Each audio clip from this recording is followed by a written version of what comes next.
Muito bom dia! Um pouquinho atrasado aí, estava estudando física, depois eu falo a respeito. E estava também preparando meu chazito e acabei atrasando um pouco.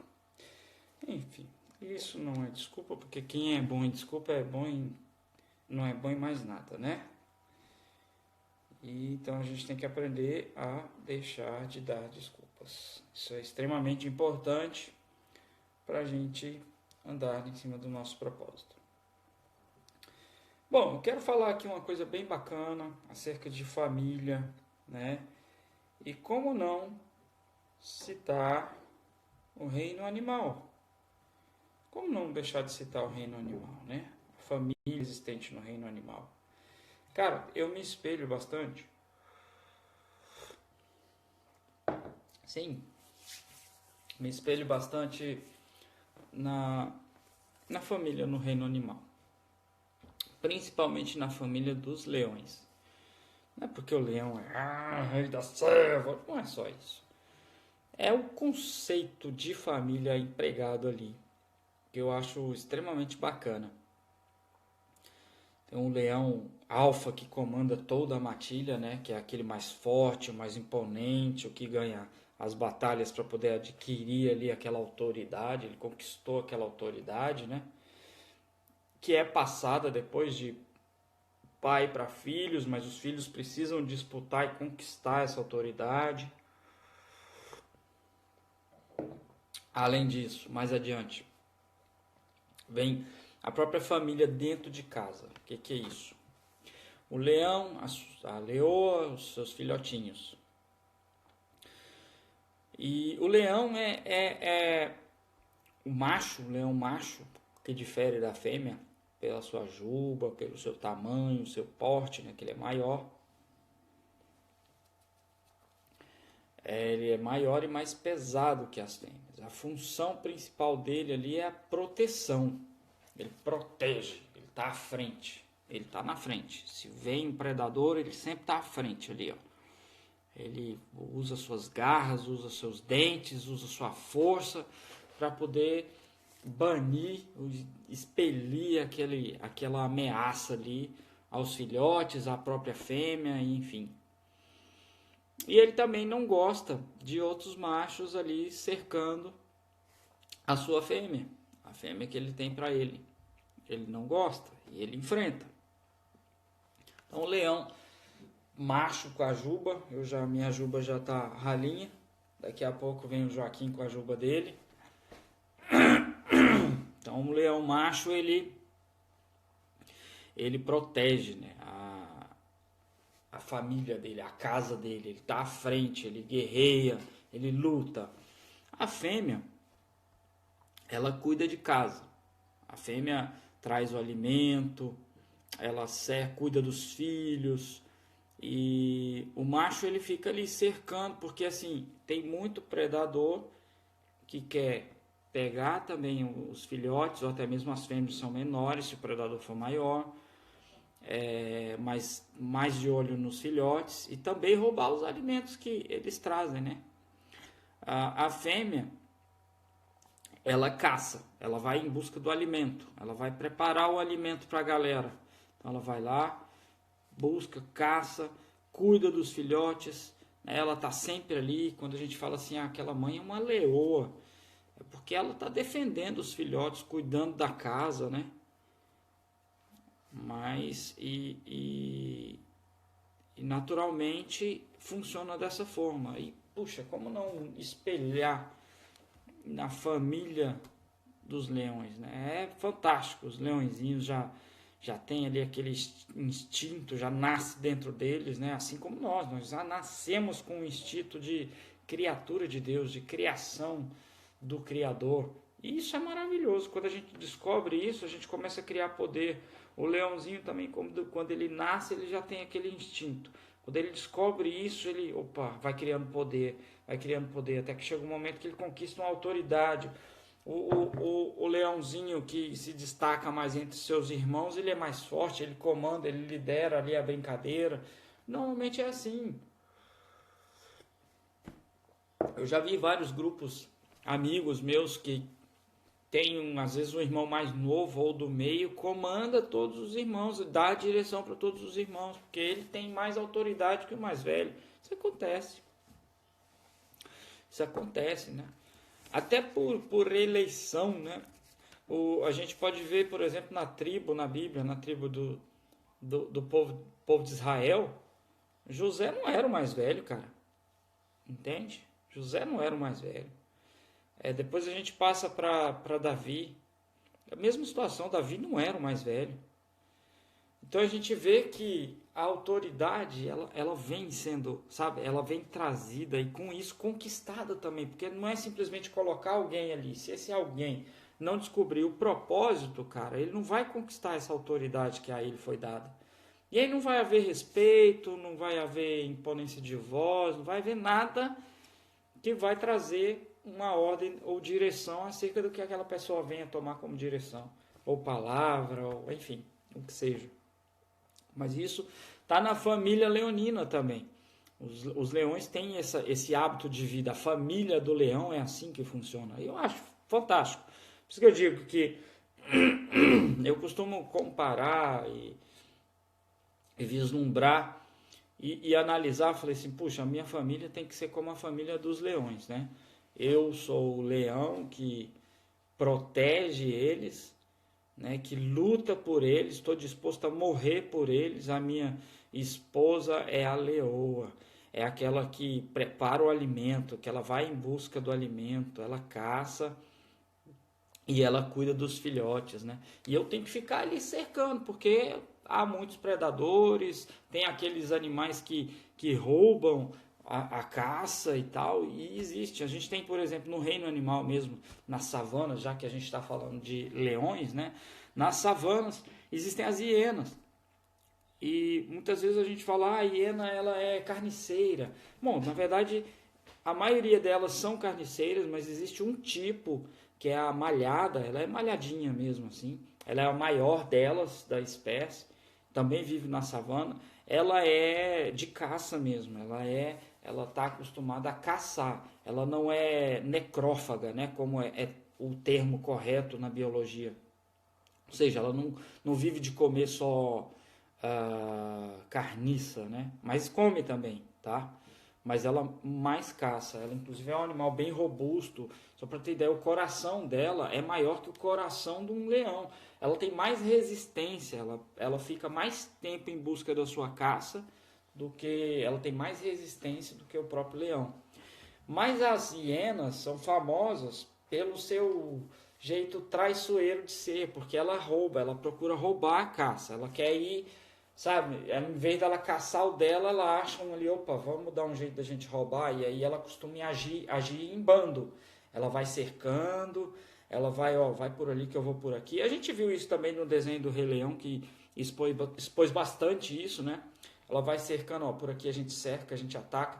Tem vários relatos, filmes que esse pessoal de National Geographic e outros canais acerca de biologia expõem os leões, expõem essas matilhas aí de hienas, como que elas agem e tal. E existem até relatos de leões enfrentando um grupo de hienas, essas hienas tentando cercar, uma vai de lá e morde, outra vai e morde, o leão vai e ataca, na hora que o leão ataca, as outras vão em cima. Então, assim, elas agem em grupo, sabe? Ó, vamos tirar essa ameaça para a gente roubar a comida dele. E engraçado, a gente trazendo isso para a vida real, para a nossa vida humana, na verdade, porque isso é vida real, né? A savana é vida real. Mas a gente trazendo para a nossa realidade, isso, cara, existe também no nosso meio. A gente só não está na selva. Mas que também na selva isso acontece, né? Eu estava vendo um relato dias, antes da pandemia, tinha um grupo aí desses socialistas aí da vida, hippies socialistas, que resolveram ir para uma região litorânea, afastada de cidade, me parece que nas Filipinas, uma coisa assim, um lugar paradisíaco. E E aí eles foram para lá no intuito de ficarem, sei lá, uns 10 dias no máximo, com a ideia de que a sociedade em grupo conviveria, trocaria seus alimentos, viveria em paz, não precisaria de correria, não precisaria de nada, e ali eles viveriam como hippies da forma que eles sempre almejaram. E aí foram para esse lugar, como se fosse um grande acampamento. E aí, o que é que acontece? Aconteceu que, antes de terminar esse acampamento, veio a crise, coronavírus, e naquela região foi decretado o estado de calamidade. E como havia já aquela separação daquele povo naquela tribo, e era um monte de gente, aquela tribo, né? Era um monte de gente, o governo resolveu trancar aquele povo lá. Falou, vocês não podem sair daí. Agora é estado de emergência, vocês estão aglomerados aí, pode ser um risco para a sociedade, então está proibido sair daí. Ficaram lá. Eu sei que esse povo está desesperado. Sabe por que está desesperado? Porque começou a acabar o alimento que eles levaram, começou a acabar o cigarro que eles levaram, as bebidas que eles levaram. E aí, o pouco que cada um tem começou a virar um alvoroço. Começou a aparecer gente roubando o que era do outro. Começou a aparecer gente que tinha um pouco de dinheiro e queria comprar o que era do outro. Então começou a virar uma loucura. As pessoas passaram a ter que trabalhar em sociedade ali. A sua função vai ser colher água, a sua função vai ser pegar coco, a sua função vai ser ir atrás de alguma coisa para a gente comer. Então as pessoas precisaram desenvolver uma sociedade ali. E aí eles perceberam, quem organiza na verdade está percebendo que aquilo ali é uma furada. Eles estão clamando por socorro, pedindo mantimento, porque eles estavam ali num intuito, querendo viver uma vida de hippie, comparando aos índios, que os índios é que sabem viver, que da natureza e tal, mas ao mesmo tempo eles estão desesperados, querendo o cigarro deles, querem comprar o cigarro porque chegou num momento tal de abstinência que o corpo começa a gritar por aquilo, fez parte da vida o tempo inteiro, foi retirado e agora dá um desespero, quer. Eu já tive um processo de desintoxicação de algo nesse sentido e foi terrível, porque foi o momento que eu mais abria a geladeira. De tempo em tempo eu ia lá, abria a geladeira e pegava alguma coisa e comia. Então engordei, isso é normal. Até com quem para de fumar isso acontece, é normal. Acontece esse fato da pessoa engordar, mas não é porque o cigarro estava tomando. Não tem nada a ver, cara, porque no começo, principalmente, vira isso, vira uma loucura. Você está com aquela abstinência, você quer substituir. Tem pessoas que passam a mastigar chiclete. Ah, deu vontade de fumar, deu vontade de usar droga, de qualquer outra coisa. Não, vou botar um chiclete na boca para substituir o vício. E aí você passa a ter o vício do chiclete. Você não está curando a causa, você está curando o efeito só. E isso não vai te levar a lugar nenhum. Mas enfim, voltando para essa sociedade aí, a sociedade socialista hippie começou a viver, a perceber que o socialismo hippie, com base nas atividades indígenas que eram propostas por eles ali, simplesmente para eles não teve fundamento, porque eles se sentiram com a necessidade de ter o capitalismo. O capitalismo proporciona você trabalhar, ter o seu dinheiro e ir lá e comprar o que você quer. Você está com fome, você vai lá e compra. Você quer comer um McDonald's, você tem o direito de ir lá comprar um McDonald's e comer. Você quer comprar, abarrotar a sua estante, por mais que vai perder, entende? Por mais que vá perder o que você comprou, você tem o direito, porque o dinheiro é seu, você vai lá e compra. Ninguém vai prestar conta daquilo que você está comprando. E aí eles perceberam isso, caíram na real, só que estão lá enclausurados numa ilha paradisíaca. Incrível isso, né? Então começou a notar que viver em sociedade não é tão simples. Então as pessoas começaram ali, um roubar o alimento do outro, aí começaram a criar punições. Olha só que coisa louca, né? E a gente vive isso. O que a natureza exibe, a gente vive aqui também. Só que a gente não está na selva e nós não somos selvagens. Então aquilo que a família dos leões passa, em ter que lutar, o leão está lá à frente, lutar para espantar quem quer roubar suas caças, acontece também na nossa vida. Quando a gente começa a desenvolver em determinada área, vai surgir um monte de hiena, cara. Um monte de gente querendo roubar. Não estou falando só de dinheiro, sabe? Quando eu digo roubar, não vem só roubar bens, não vem só roubar isso, que é principalmente roubar a sua paz. Só que essa paz que a gente tem, quando a gente percebe o nosso propósito, a gente entende que essa paz é uma paz que excede todo o entendimento e que ninguém pode roubar ela de ti. Isso é maravilhoso. É maravilhoso porque eu entro aí, então, quando eu percebo essa paz que excede todo o entendimento, eu começo a entrar no descanso de Deus. Não é na preguiça, é no descanso de Deus. Quando eu entro no descanso de Deus, eu entendo que o reino de Deus, quando eu descubro que ele está aqui dentro, eu sei buscá-lo, eu desperto para uma coisa fantástica.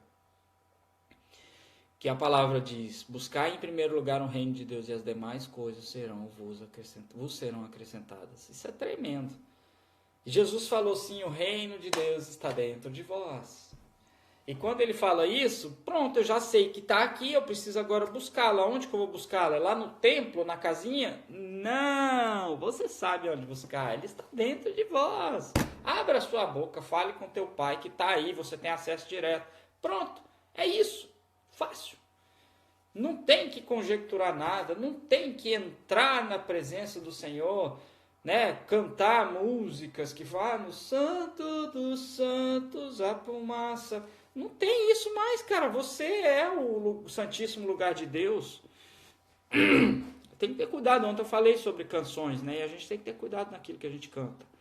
Nosso ouvido passa... Cara, é fantástico. Quando você liga as antenas da Nova Aliança, o seu ouvido passa a ter um filtro aqui, ó, invisível, fantástico. Fantástico. Porque aí você já não vai cantar. Porque é como eu disse sobre jingle. O jingle foi feito para travar aqui dentro da sua cabeça e você ficar com aquele troço aqui.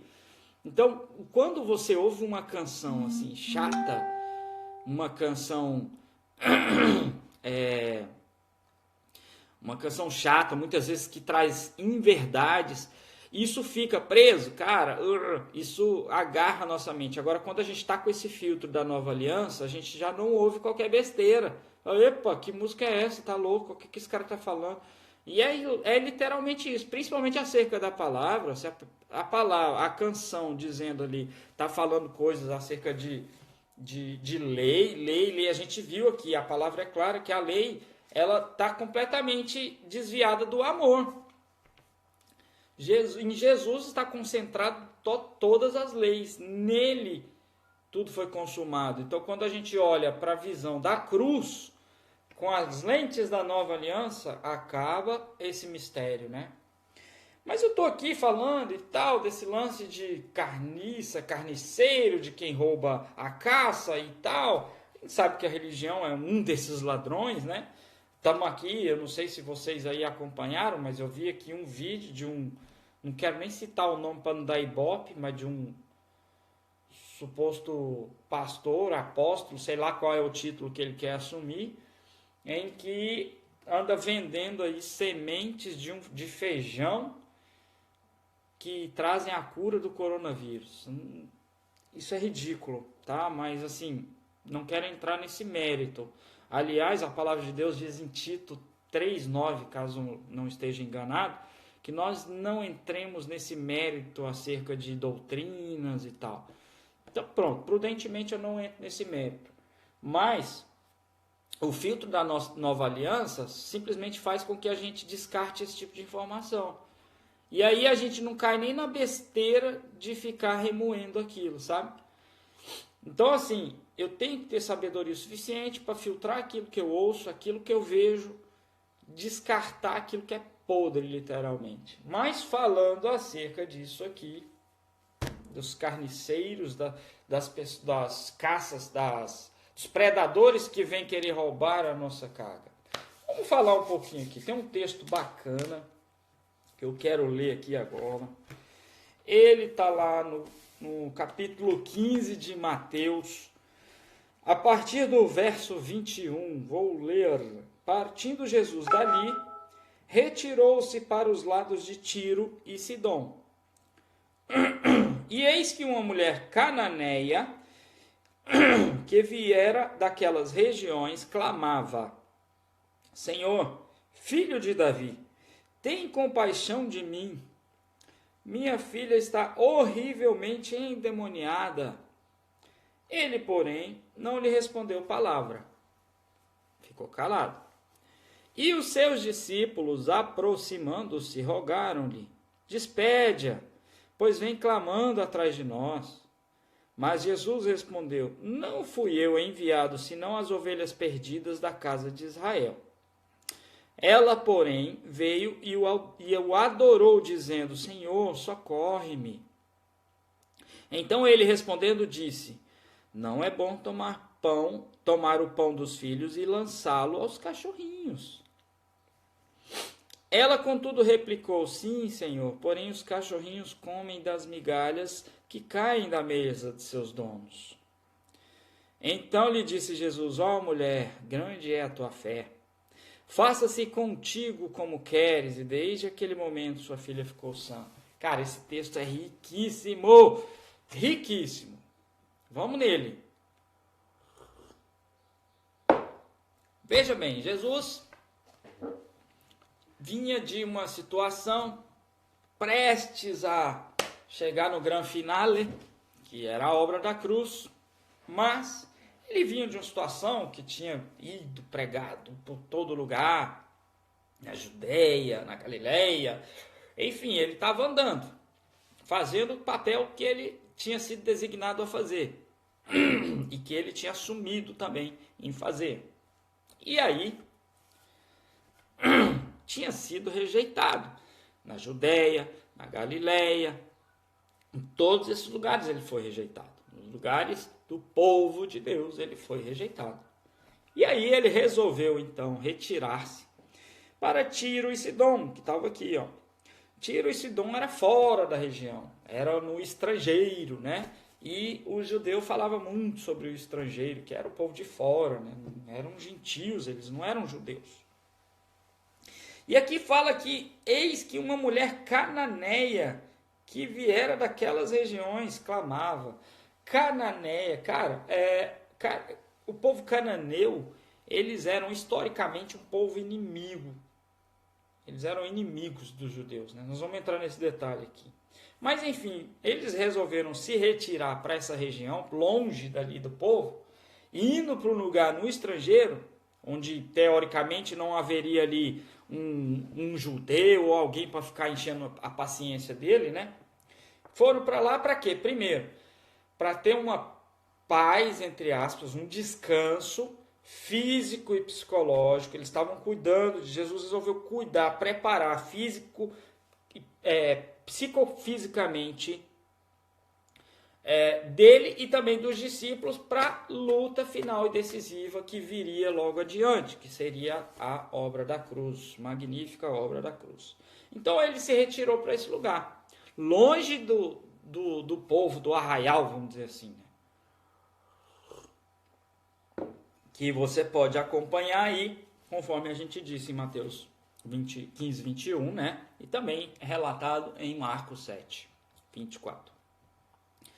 Então ele estava ali preparando os seus discípulos e tentando ter uma paz, um pouco de descanso, para que fisicamente ele sabia do que ele ia suportar ali adiante. Então ele, não, preciso mentalmente me preparar e fisicamente descansar também, e aos meus discípulos, porque vai ser punk daqui adiante, a gente não passou por prova igual, vamos embora.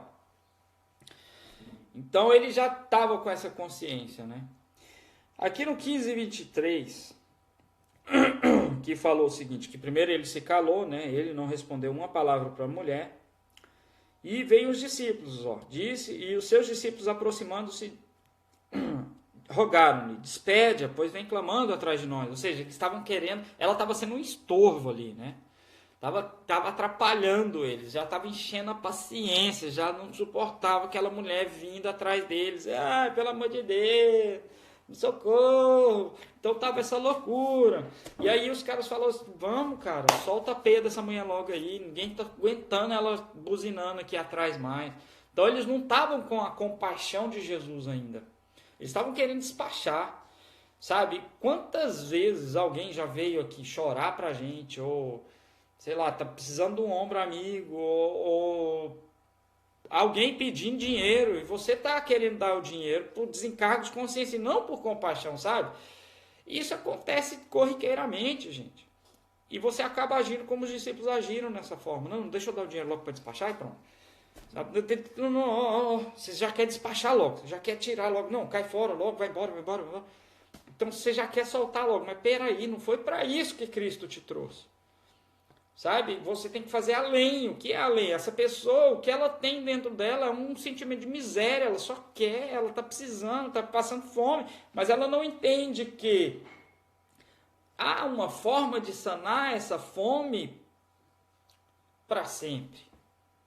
Não é só no quesito da palavra, mas é despertar dentro da pessoa o reino de Deus, porque a palavra diz, buscai em primeiro lugar o reino de Deus e as demais coisas vos serão acrescentadas. Se essa pessoa não tiver a percepção desse propósito, cara, ela vai continuar no sentimento de miséria dela ali. Entende? Quando eu vou lá e simplesmente toma aqui, pega logo o seu dinheiro e vai embora, você simplesmente não está conduzindo ela a mudar isso nela, a enxergar o propósito de vida dela, sabe? E aí fica preso. E vou te dizer que isso acontece não é só em quem está miserável pedindo dinheiro. Porque existem várias pessoas que têm uma vida abastada, você abre a geladeira, está lotada, você abre a despensa, está lotada, a empresa está indo bem, tem muitos negócios, e aí a pessoa vive reclamando, falando que está difícil, que olha uma luta diária, que é um leão por dia e que não sei o quê. Cara, já percebeu que a miséria também está dentro de você? Isso é impressionante. Porque até então não se percebeu o quê? Que o reino de Deus está dentro de você. E é o que precisa buscar. É porque você está colocando o seu reino no dinheiro, na empresa, colocando o seu reino em outras coisas e não, de fato, no reino de Deus. Então, com certeza, você está colocando primeiro nas coisas que serão acrescentadas e não na essência. E aí perde o sentido. Vive nessa loucura. É um vazio aqui dentro. Você só tem as coisas aqui. Mas, cara, o principal, que é o reino de Deus, está vazio. Esse lugar ninguém ocupa, vou te dizer. Se você não buscou ele, vai continuar vazio. Você vai ficar dando murro na ponta de faca. Em busca de alguma coisa, não sabe o que é. E eu estou te despertando e dizendo, ei, o que você está buscando é o reino de Deus, cara, só isso. Porque isso aí, esse vazio, queira você crer ou não, só é preenchido por Deus. Enquanto você não buscá-lo, porque ele te criou, você vai continuar nessa reclamação, nessa vida de murmuração. Vai ficar aí 40 anos rodando no deserto e ainda assim não vai alcançar a terra prometida, que estava numa distância muito menor que você está percebendo. Isso é muito louco. Mas a gente precisa despertar para essas coisas. Não é nada místico. A gente que costuma mistificar a Bíblia, a gente que costuma mistificar as coisas de Deus. Ei, não é nada místico. É místico para quem olha que a sua vida é isso aqui. É um fruto de uma alegria do seu pai e da sua mãe alguns anos atrás. Não é isso, cara. É muito antes. Deus falou que te formou antes do ventre da sua mãe. É só perceber isso. Mas não é a minha função te convencer. Eu tenho que só te mostrar aonde você vai buscar. Só. Porque o caminho é dele. E a palavra mesmo mostra lá em Atos que muitos, é o Espírito Santo de Deus que convence. Não sou eu, Marlos, não. Eu sou instrumento de Deus. Não eram os apóstolos, eles eram instrumentos de Deus. O único caminho é Jesus. Ele mesmo diz, eu sou o caminho. Ele não falou assim, eu sou um dos vários caminhos. Ele disse, eu sou o caminho. Eu sou a verdade. Ou seja, tudo que foge de Jesus não é verdade, é mentira. E eu sou a vida. Ou seja, o que não está em Jesus é morte. E aí, a hora que a gente olha para esse lado, a nossa natureza, não que a minha natureza não é essa, mas a visibilidade externa desses olhos aqui que a terra há de comer, como se diz por aí, essa visibilidade externa aqui, essa casquinha aqui, ó, ou as coisas materiais que a gente pega, né, carteira, a conta bancária que a gente vê com os olhos. Quando a gente foca nessas coisas, a gente vai olhar para o reino de Deus, vai olhar para Jesus como um crentezinho que vive com a Bíblia debaixo do braço. E não é isso, meu querido. Não é isso, porque a Bíblia muito mais importa, ela está aqui do que debaixo do braço. Debaixo do braço você só está estragando, porque o suor aqui vai corroendo essa capa desse livro, só está estragando. E é incômodo carregar uma Bíblia aqui, é chato. Eu não gosto de carregar nada na mão. Quando eu saio aí com a Gia, eu prefiro ir com a mochila nas costas para eu não carregar nada na minha mão. Se compra alguma coisa e tal, o troço que me enche o saco é ficar carregando coisa na mão. Eu não gosto, particularidade minha. Mas, o que eu estou dizendo, isso não é a visão de quem é um homem de Deus. Ser um homem de Deus, como eu acabei de dizer, a gente deve ser um homem de Deus, não mostrar para as pessoas, tem que ver a Bíblia debaixo do braço, ou simplesmente falar, ó, eu sou um homem de Deus. Não, seja, cara, parta para a Bíblia, veja o que a Bíblia fala a seu respeito, recomendo Novo Testamento, tá? Entenda o que é o Novo Testamento primeiro, para depois você olhar para a Velha Aliança. Porque aí você vai ter a visão da Nova Aliança e vai, com essa visão, com essa lente, você vai conseguir enxergar a verdade que está escrito ali na Velha Aliança. Mas, voltando para esse texto maravilhoso de Mateus, capítulo 15, verso 21 até o 28, falando sobre essa mulher cananeia, então estava aqui os discípulos querendo despachar logo essa mulher que estava enchendo já a paciência deles. Jesus, com aquela compaixão e calma dele, né? Só simplesmente eu devia estar arriscando na areia, ou devia estar ali, sabe, proferindo alguns louvores, ou orando em espírito, alguma coisa ele estava fazendo no particular dele, mas ele estava na serenidade dele, mostrando o que a gente tinha que fazer, né? E aí, olha só o que a gente traz desse 15:23, que é a parte dos discípulos, né? Eles queriam se livrar da mulher, ou o contrário de ajudar, só queria se livrar. Estavam em terra estrangeira, ou seja, ali não era uma mulher do povo de Deus, dos judeus. A mulher era gentia, né? Ela não era judia, era cananeia. Então, historicamente, os cananeus eram inimigos ancestrais dos judeus.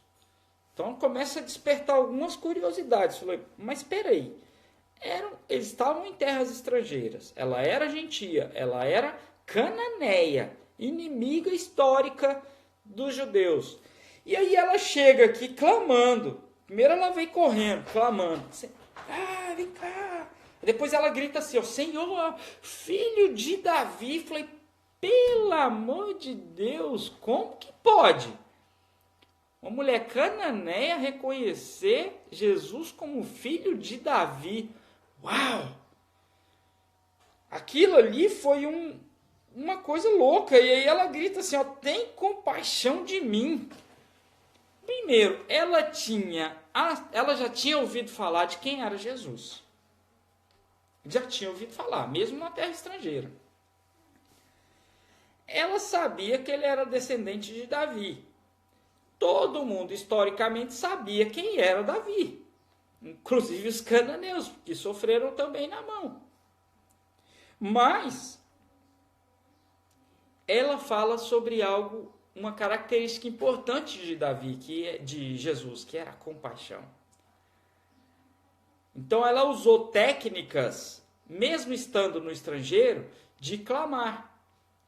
Ela quis ali clamar a ele, chamar. Ei, olha para mim, ei, olha para mim. E aí ela falou, Senhor, filho de Davi.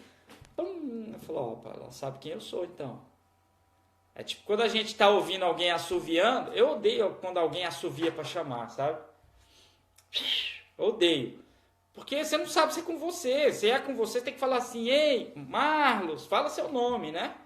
Então aqui, no caso, a mulher foi e falou assim, filho de Davi. Aí ele, beleza, eu sei que ela tá me chamando. E aí, fala assim, tem compaixão de mim. Aí, falou da característica dele. Mas será que ela ainda conhecia isso? Ela usou uma técnica de quem já tinha feito isso. Ela era uma cananeia, mas ela estava ali, sabe, disposta a fazer de tudo. Porque olha só o que ela faz. Minha filha está horrivelmente endemoniada. Então ela falou assim, olha, minha filha está doente. E eu estou adoecido com a minha filha. Eu estou adoecida com a minha filha. É isso que essa mulher estava ali. Eu preciso. A gente, quando tem filho, sabe, e nossos filhos ficam doentes, a gente fica louco, querendo fazer qualquer coisa para que nosso filho, sabe, se recupere. Eu, quantas vezes, eu já erroneamente orei pedindo para que a doença do meu filho passasse para mim. Já fiz isso, gente. E eu não sei se aqui foi só eu que fiz isso, mas eu acho que mais pessoas já devem ter feito. Eu fiz. Mas o Senhor é tão misericordioso que não fez isso. Na minha ignorância eu orava assim. Sendo que eu bastava declarar, né, o que foi feito na cruz. Eu não preciso pedir aquilo que já está feito. Como que você pede algo que já está feito? A pessoa, você vai lá, pede um café numa cafeteria. A pessoa vem e traz o café. Um chá, tomando chá, né? A pessoa vem e traz o chá. Beleza. Aí você está com chá aqui. Você está tomando o chá. Nem percebeu. Moça, traz o chá para mim. Aí ela olha, mas já tá aí. Você já pediu. Tá aqui. E engraçado que isso, a gente não precisou nem pedir. Ele já fez o chá pra gente. Ele já deu a cura pra gente antes da gente pedir. Não tem que pedir de novo. E aí ela tava lá clamando por isso, né? E falou, pelo amor de Deus, minha filha e tal. Só que os discípulos estavam, sabe, de saco cheio, estavam cansados de ser insultado, de ameaça de apedrejamento, estava fugindo da galera, tinha andado um bocado aí para poder fugir, para descansar, para vir a hora que Jesus tanto falava para eles, né? Que eles ainda não tinham sacado isso.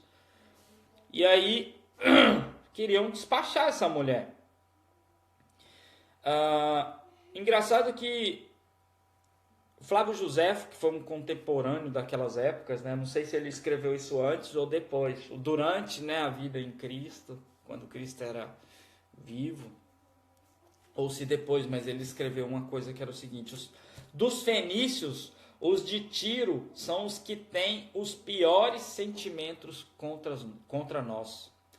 Sabe que, olha só o que ele falava acerca dos cananeus, né? Acerca dos que viviam em Tiro. E aquela mulher era aquilo.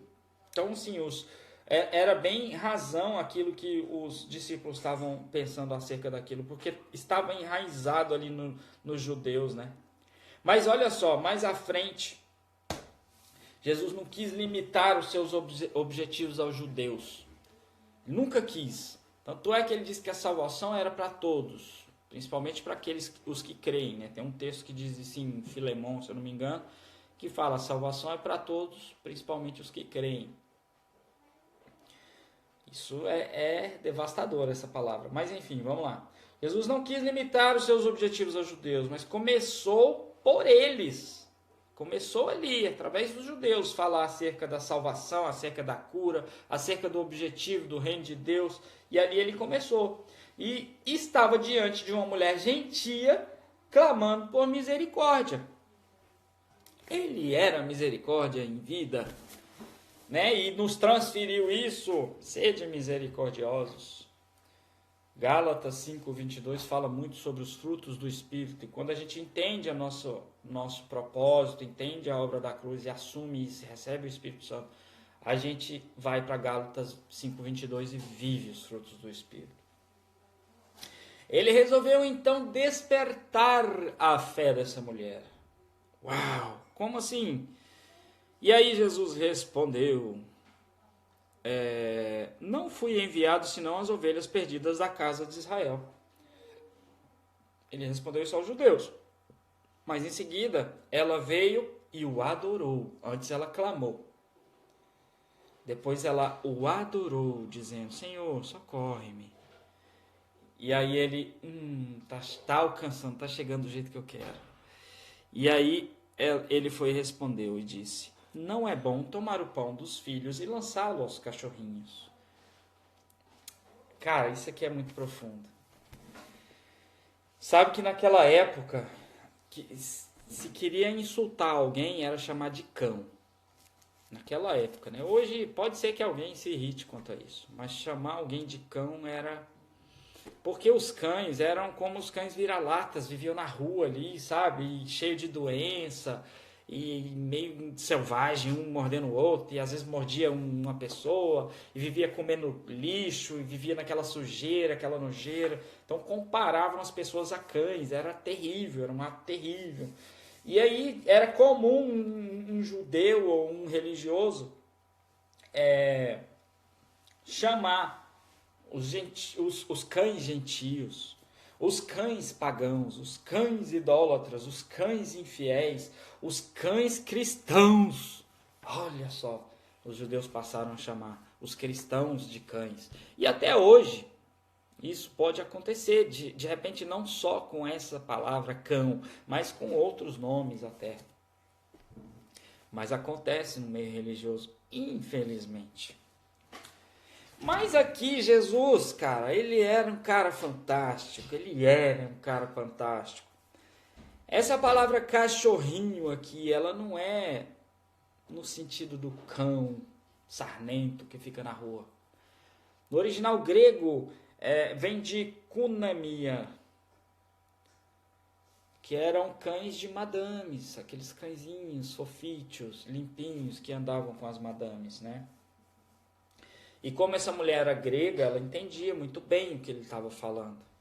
E entendeu o sentido. Sabe, muitas vezes quando a gente tem um amigo de infância, e a gente chama o amigo de algum nome pejorativo, ou brincando, a gente quando está falando no tom de voz diferente, ô seu cachorro. Agora quando fala, ô cachorrão, e aí? Ô cadelão, como a gente brinca aí. Dependendo da forma que a gente fala, do entonamento que a gente fala com o nosso amigo entende que a gente está com carinho acerca daquilo. E vou te falar que Jesus, quando fala cachorrinho aqui, quando traz esse sentido de kunamia, ele traz, sabe, uma forma diferente no sentido. E a pessoa, quando está ali vendo uma gentia, ela entendeu claramente a mensagem, sabe? Ela simplesmente sacou o que Jesus queria dizer e falou o seguinte. Aqui, ó. Ela contudo replicou: sim, Senhor, porém os cachorrinhos comem das migalhas que caem da mesa de seus donos. A princípio Jesus estava ali falando: ei, eu estou aqui alimentando os meus discípulos. A palavra, eu estou dando a palavra para eles. Você está vindo aqui alimentar, você está sendo um cachorrinho querendo alimentar disso, tipo isso. E aí ela falou assim: não, Senhor, eu sei que não é prudente, mas aí ela fala aqui, ó, os cachorrinhos comem das migalhas que caem das mesas de seus donos. Então ela estava ali, sabe, disposta a se humilhar em prol da bênção. Se humilhar naquele sentido era fazer parte daquilo ali. Porque, olha, o lugar de honra é o lugar de mesa com o rei. Jesus não estava ali fazendo acepção, muito pelo contrário, ele estava querendo instigar a fé dessa mulher, e ele pôde enxergar a fé dessa mulher. Tanto é que ele disse em seguida, então lhe disse Jesus: ó mulher, grande é a tua fé. Ele viu a fé dela.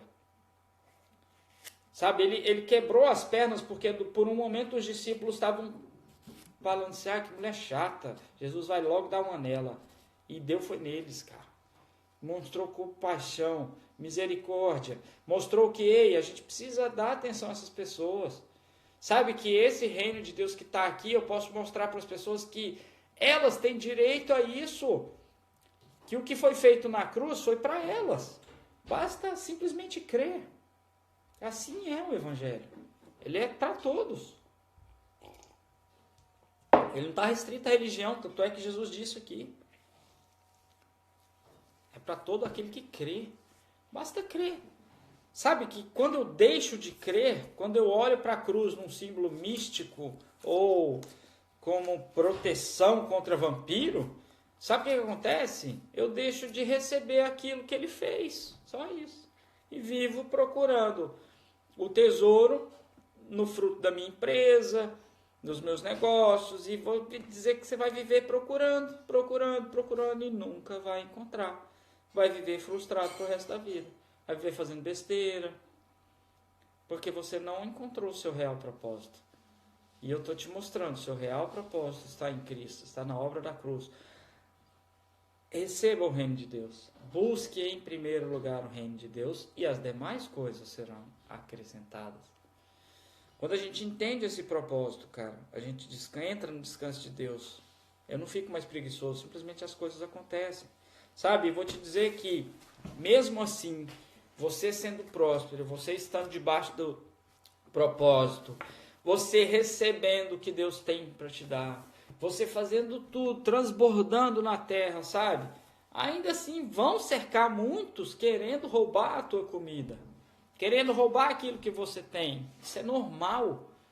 Muitos vão se juntar, como as hienas fazem, se juntar para ir contra você. Mas, cara, o que está dentro de você é muito superior. Você tem carga, proteção, força, palavra o suficiente para poder vencer.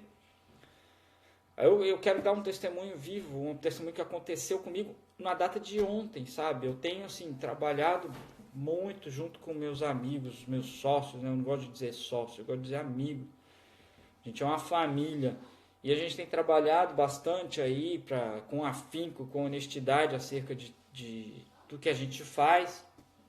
E Deus tem, sabe, eu tenho buscado o reino de Deus em primeiro lugar e Deus tem trazido as demais coisas. E ontem foi uma prova viva disso, né? Uma prova na terra disso.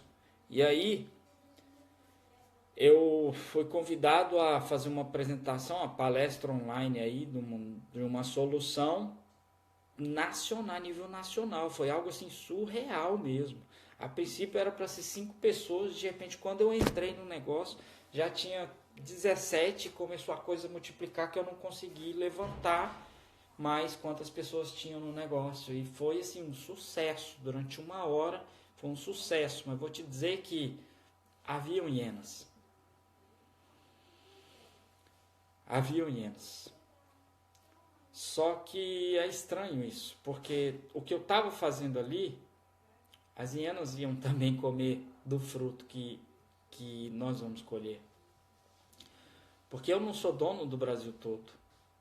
No negócio que eu estava ministrando, no negócio que eu estava propondo ali, eu só poderia alcançar a área que era restrita a mim, vamos dizer assim, no meio jurídico, a minha jurisprudência. Eu só poderia atingir ali. Eu só posso atender a minha região. Ou seja, se eu estava falando para o Brasil todo, quem ia atender outra parte do Brasil? Os meus amigos. Bom, que hoje eu chamo de colegas. Amigo a gente conhece quem é. Então, assim, recebi pedras. Meu telefone durante a reunião não parava de tocar, obviamente eu não atendia.